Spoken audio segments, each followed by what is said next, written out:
Notice the difference between 10 and 11. 10 says in how many ways, and 11 says what is the probability of. So this is the difference in how many ways you're getting one big number. When they start like this, instead of copying this down, guys, let's walk through this. You have 150 television sets. If they're all the same television set, how do I distinguish from one to the next? It's kind of a trick question. I can't distinguish from one to the next, right? Because it's all the same. So therefore, when I'm taking 3, does it matter what order I pick up those television sets? No, don't copy this down, guys. We're going to do it together. So therefore, automatically I'm going to be doing combinations because order doesn't matter because they all look exactly the same. Start like this.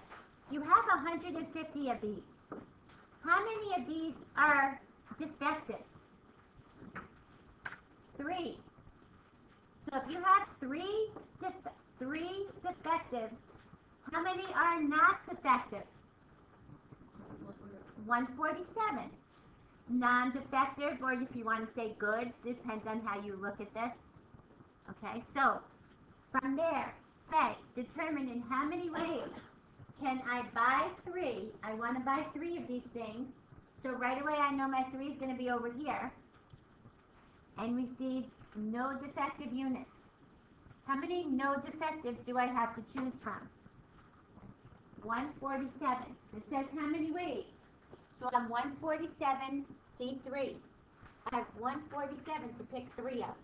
Does it matter which 3 I pick and what order I pick them? No. So that's a lot of ways to pick 3. How many different ways can I get all the defectives? Well, if there were 4, that would make a difference. I could pick these 3, or these 3, or these 3. But since there's only 3 and I want 3, how many different ways can I pick up 3? 1. C3, C3. One way. Makes sense out of this. It makes sense if you think about it. There's only one way I can pull out all 3.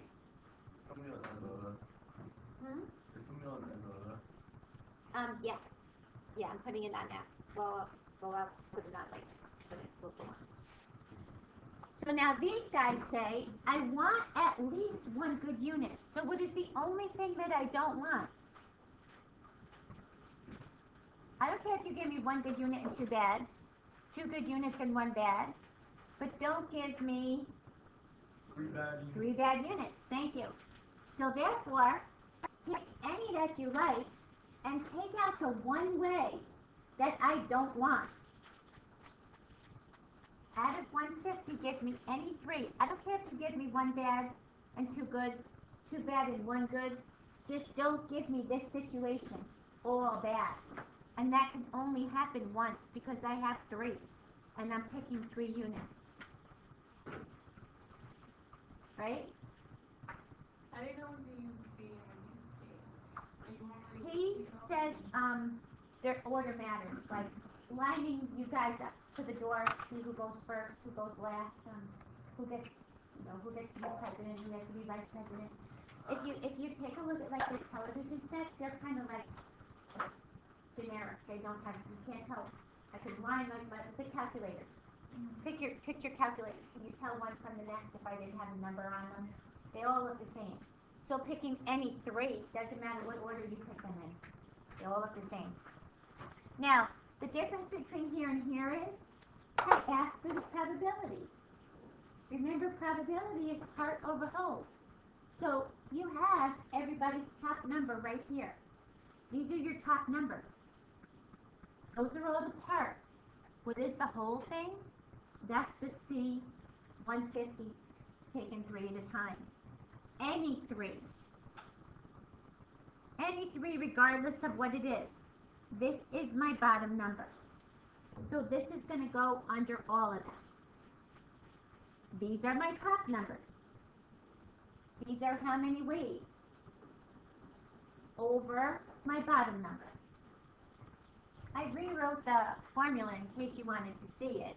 I put 147, 3 over 150, C3. I put these over this. But it's essentially taking your how many ways and building a probability. probabilities have to come between 0 and 1. They can't be greater than 1. And all the possible probabilities will add up to 1. Not these, but... Okay, and wouldn't this be very rare? Out of 150 TVs that are sitting there, that I pick the exact 3 that are defective? The probability that I pick those, isn't that rare? You have 150 TVs. Well, if I laid out 150 calculators, and I said, go pick 3 calculators to use, and you say, look at that. How rare is this? I picked the exact 3 that don't work. That's very rare out of all those calculators. So shouldn't this be a really small probability?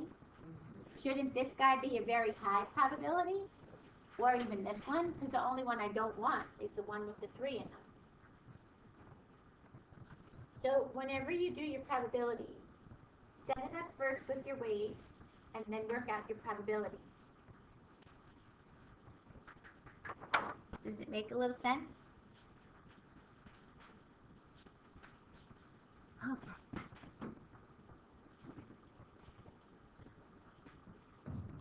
All right. Chapter 4 got into some of your binomial things, some of your discrete definitions. Remember the difference between discrete and continuous. This makes a great 2-point question as well. Discrete, they're countable, they're whole numbers. How many books on your desk? How many people in this room? How many desks that are here? Continuous, the amount of milk in Shayla's milk carton. Does it have to be 1 ounce, 2 ounce? No, it could be 1.2 ounces. If I can get a fraction or a decimal out of it, it's continuous. Countable, discrete, whole numbers. So the number of eruptions that we get, they can't be a partial one. If it erupted, it erupted. So those are discrete. The amount of sugar consumed each day doesn't have to be exactly 10 pounds. It could be 10.2, right? Continuous.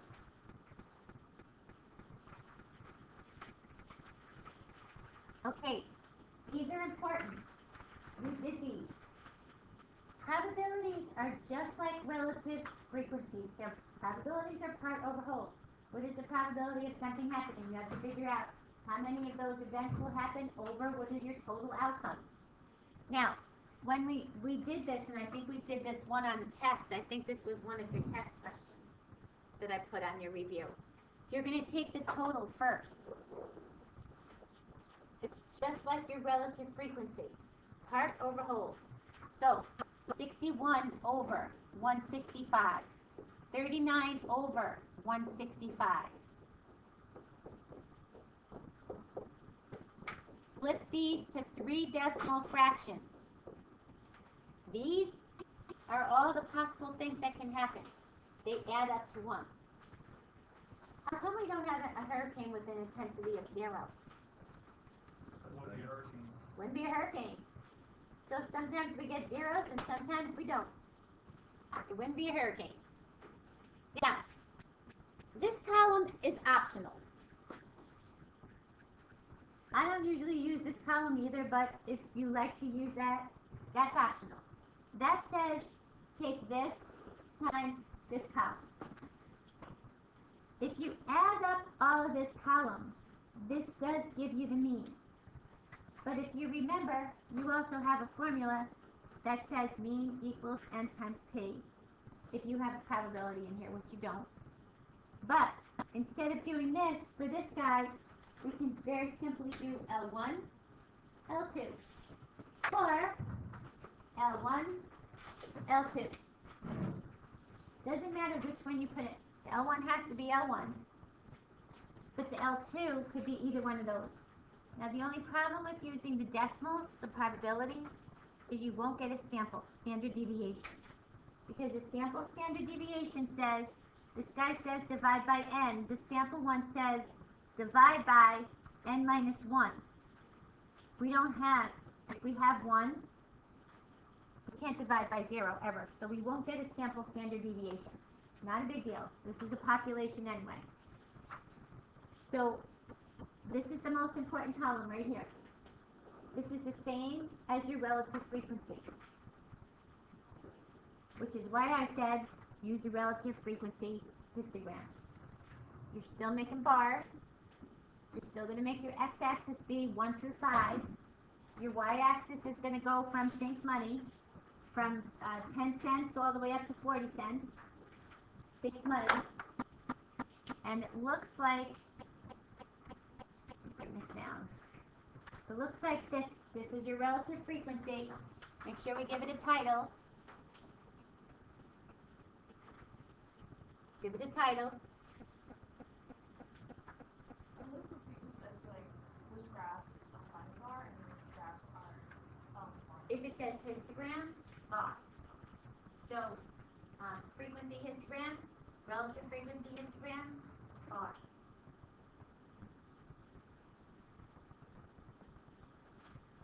Then you put that in your L1, L2. Do a one-var stat. Come out with your mean. Come out with your standard deviation. Then you're going to go to your table and you're going to square it. Not your table. Go to your calculator which says VARs and square it. When you go to VARs, go down to statistics, come down here, and then just hit the square. And it'll square your standard deviation. That gives you your variance.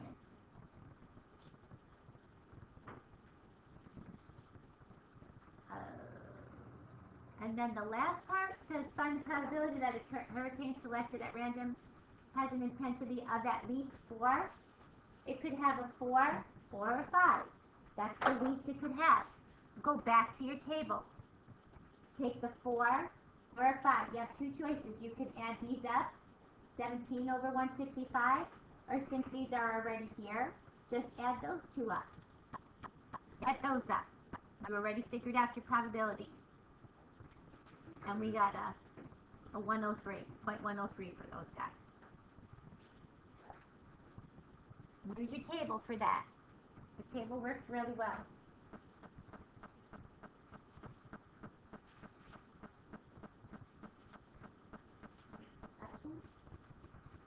And again, the only thing that you need, I don't usually use this one here because the only thing we really need that for is when you want to find your mean. But if you're going to have to find your standard deviation, you're going to have to use your L1, L2 anyway.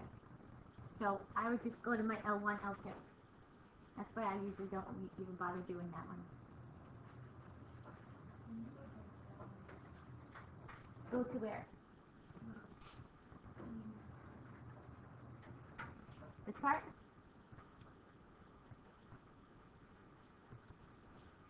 So on the average, the intensity of the hurricanes will be 2.1. That's what your mean tells you.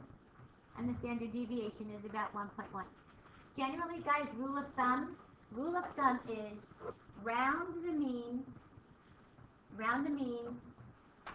one more decimal than the data. So in your data, they were discrete numbers. There was no 1.2 intensities. There's a 1, 2, 3, 4, 5. So give me at least one decimal point on those. The standard deviation, I usually like to go a little higher, but if you want to round it the same as your mean, that's fine. Just make sure your rounding rules are correct.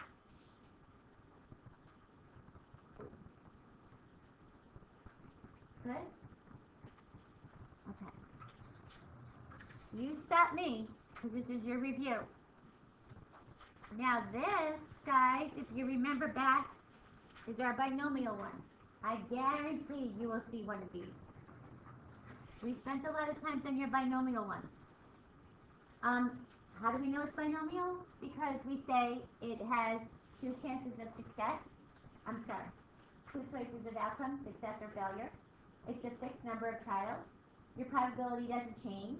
And it goes from 0 to whatever n is. So we say this surgical procedure was performed on 8 patients, that's your n. You have an 80% chance of success, therefore you have a 20% chance of failure. You're going to construct your binomial distribution. A distribution means a table. A histogram means a graph. Binomial, it had two choices to happen. So we're going to start here and go 0 through 8. You remember how to use the binomial PDF on your calculator? This is second pairs. This is second pairs, not the normal. Look for the word binomial. The binomial PDF. The CDF one accumulates it as you go. But the PDF is really nice. It says number of trials, 8. Probability of success, 80.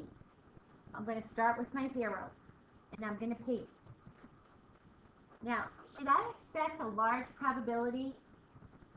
If I have an 80% chance of success and I operated on 8 patients, is there a good probability or a very small probability that I get none right?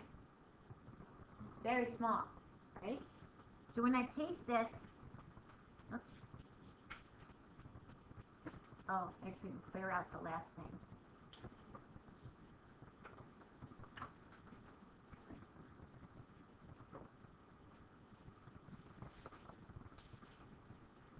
It is very small, but it looks to me like it's greater than 1. Can the probability be greater than 1? So I know this. What is this? E to the negative 6, Jim? 10 to the negative 6. It moves my decimals 6 places over. So 5 zeros. Decimal, 5 zeros, round. Of course it's going to be really small. For a really good chance of success. I must really be a horrible doctor if I don't get any of those right. Now, once you do that, by the way, sorry, you can just do second enter and then change this to a 1. Remember doing this? That you're going to move to. Second enter, change it to a 3, a 2. And then you can start getting, give me 3 decimals on your probabilities. What should all those probabilities add up to? 1. Good. Because they're all the possible things that can happen. If you did this in Algebra 2, it was with your combinations. You had 8 things, 0 at a time. You always put your successes first. In this case, no success. And 8 minus 0, failures. And then the next time around it would be 8C1, 1 success, 7 failures. And then that will build you your table as well, if you like to do it that way.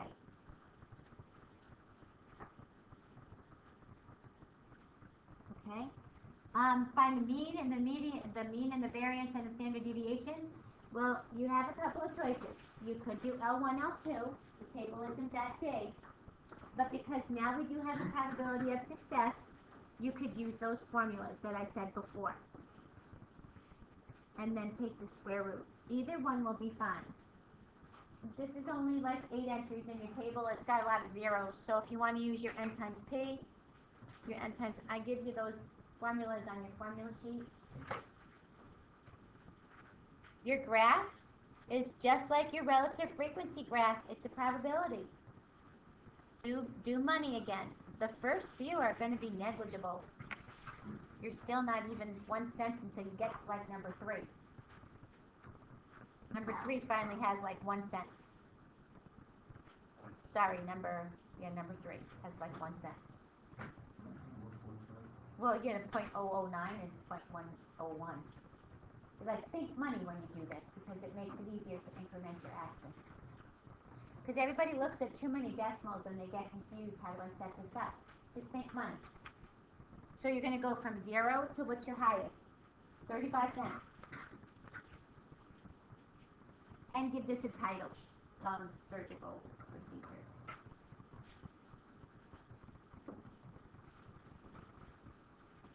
When you go to answer these, take these right off your chart. This is the beauty of this. What is the probability that exactly 2?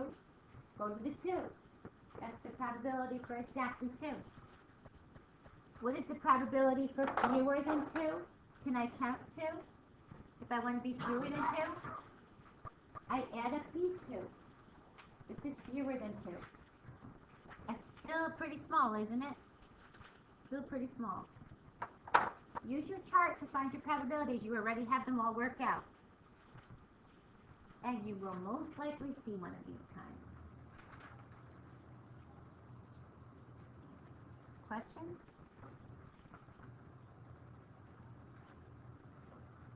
Everybody's good with this? Good.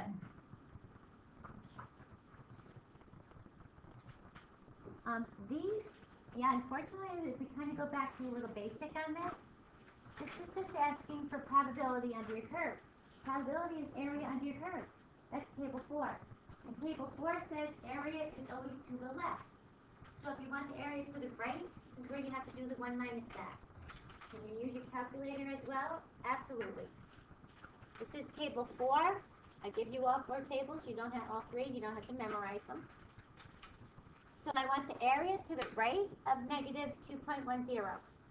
I look it up in my table, and first I say, yep, is it going to be greater than 50%? Yep. When I look it up in my table, look how small it is. That reminds me, oh yeah, subtract it from 1. The z-squared table gives you area to the left. If you want the area to the right, you take it and subtract it from 1. If I want the area to the left of this guy, that's pretty much most of my curve. If I want the in-between, you have to find the areas and subtract the areas. For those of you that like to do this on the calculator, normal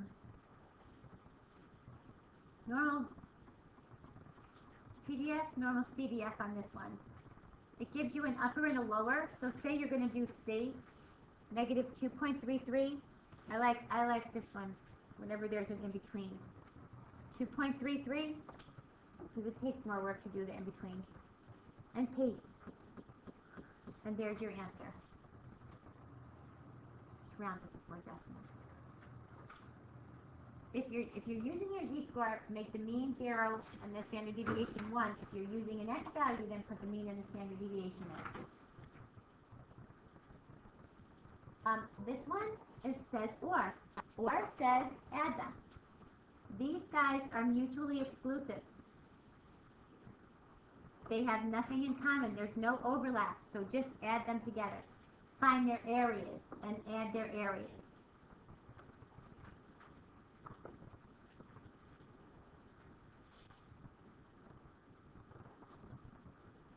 The z-scores, these are great little 2-point questions also. You're going to have like multiple choice on there, so.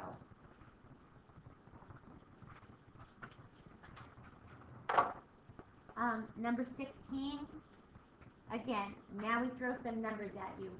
Now notice instead of Z, it says X. I'm giving you X values. You have to take the X values and find the z-scores first.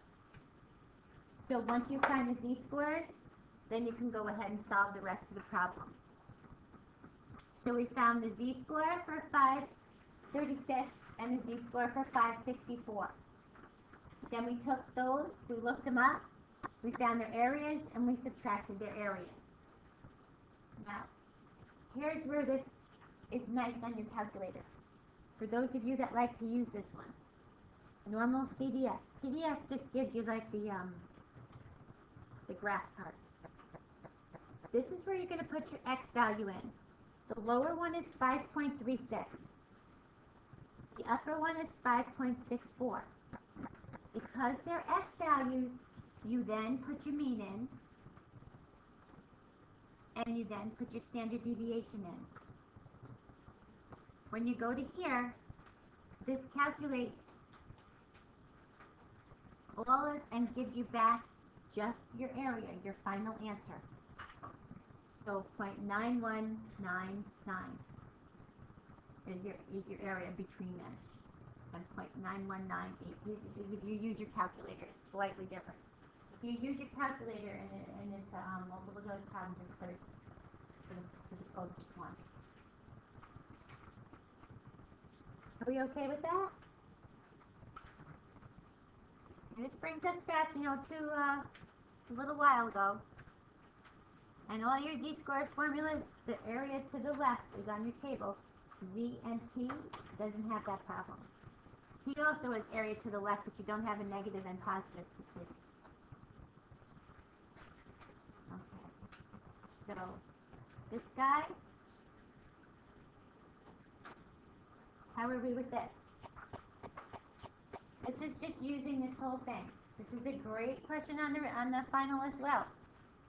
In a recent year, grade 8, had a mean of 281 and a standard deviation of 34.4.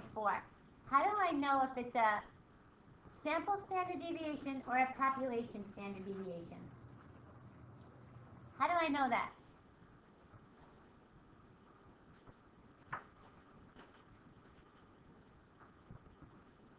What's missing if it was a sample?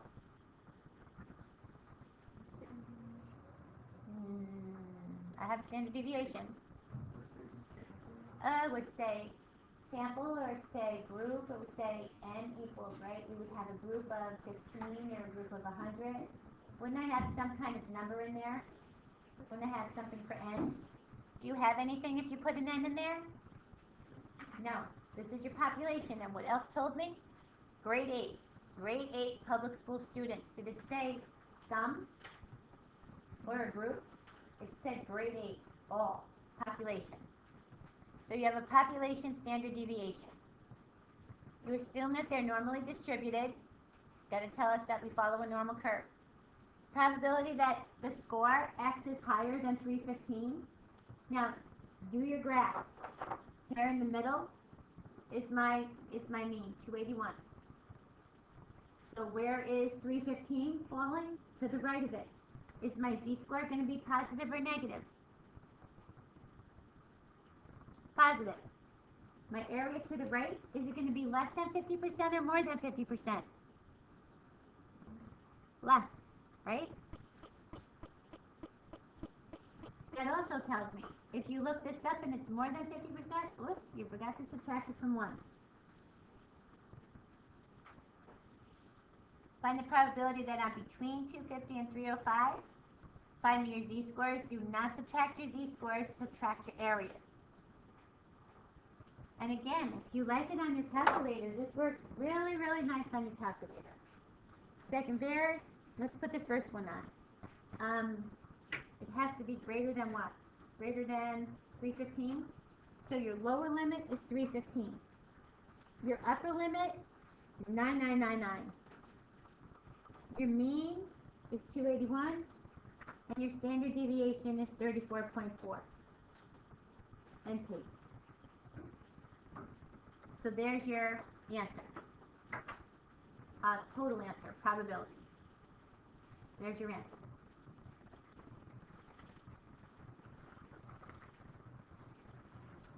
Okay. D is a good one. D says if you have 2,000 students, how many would you expect? This is what you use probability for predictions, for forecasting. Okay, and for making an inference about what's going to happen.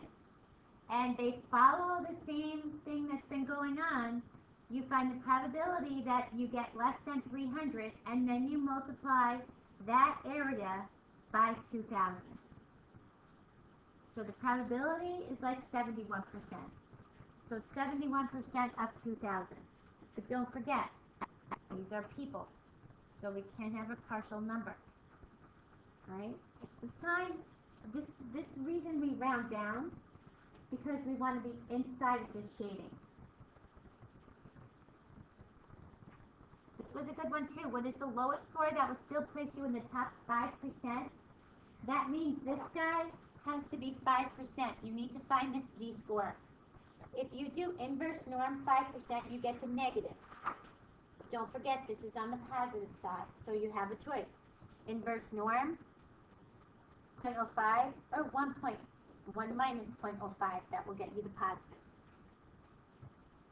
I'll also give you this formula on your text as well. That's when you want to find the x value. It's the same as your z-score formula, in case you're confused. You can use your z-score for this if you'd rather use this one.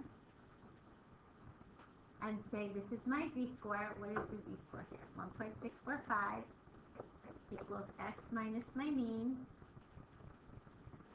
over my standard deviation. You can cross multiply, you can find x. So if it's troubling to use that other formula and you don't recognize it, use your z-score formula. It is the same formula. In the bottom 25%, same thing. At bottom 25%, put your z-score at negative. That forces it to subtract from the middle.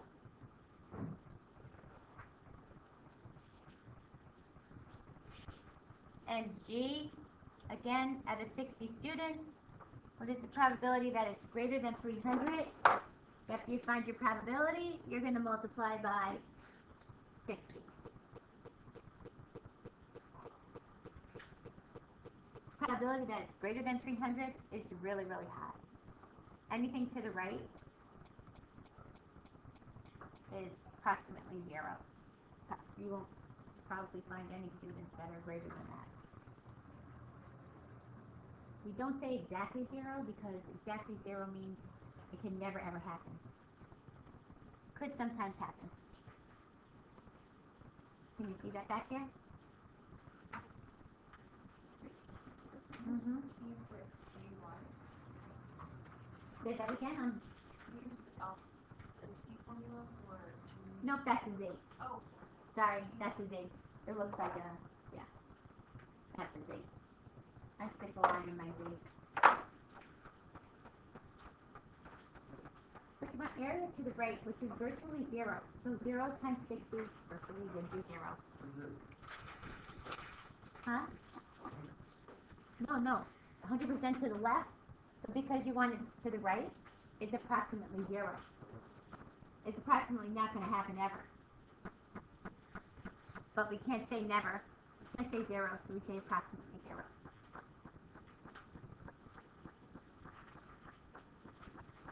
Okay, this brings you kind of back to, this is your binomial, and this is your correction for continuity. Do I have that on your formula sheet, correction for continuity? Or no? No. Okay. When you guys do this, remember, because it's discrete, if we're looking at the area under the curve, we kind of miss having a bar. Those bars are going to have spaces between them. But our bars don't have spaces between them. So we have to correct this for continuity. So you're going to set up your survey, and you're going to ask 24 adults, there's your N, 68%, there's your P, and you find your Q. First test, N times P greater than 5 equal to 5, N times Q greater than equal to 5. Use your formula for your mean.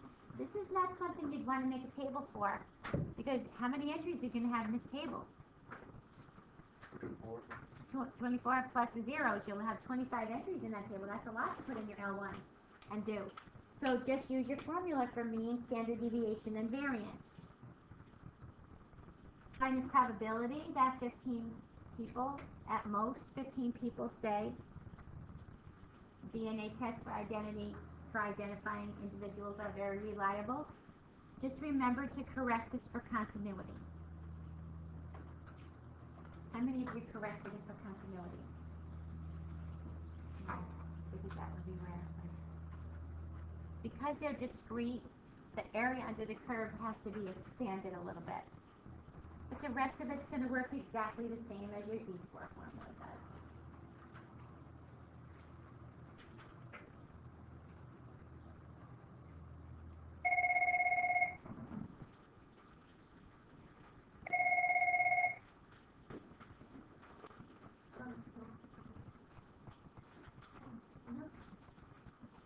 Yeah. Sure. Oh, okay. Apparently you have to go to guidance. You might want to pack up your stuff. Yeah. Okay. And then 19, let's at least get to 19, right?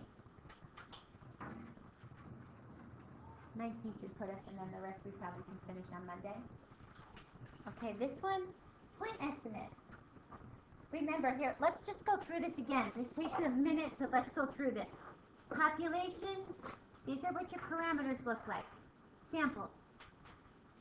Population mean, sample mean. Population standard deviation, sample standard deviation.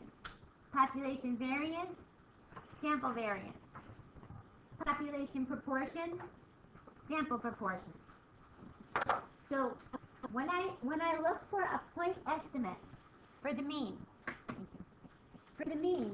I can't find, this means I can't find my population proportion because you only gave me a sample. So therefore, I give you the sample mean. That's going to be the same as my population mean. So I'm looking for the sample mean. So we put everything in L1.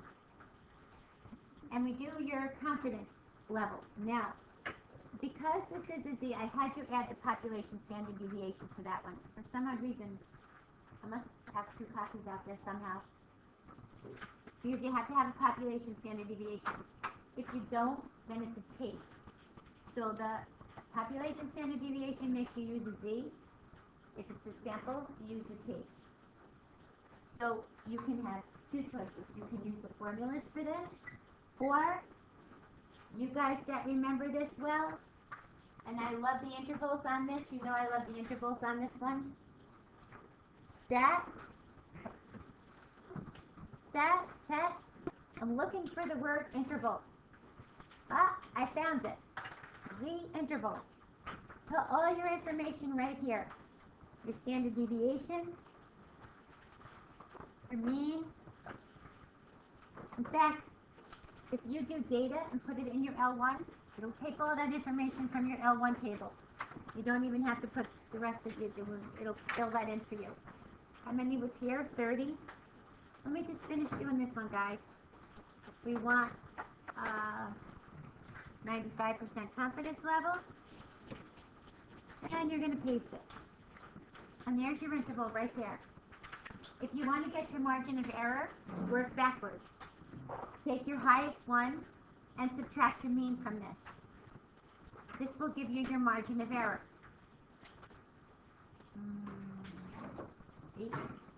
8.005 was your margin of error. You can work yourself backwards from this. Remember, your confidence interval is this. The mean plus or minus the margin of error. Were we okay on this one? You are definitely going to see an interval problem out there. We spent a lot of time with this one. So on Monday, we'll continue with number 20, and we should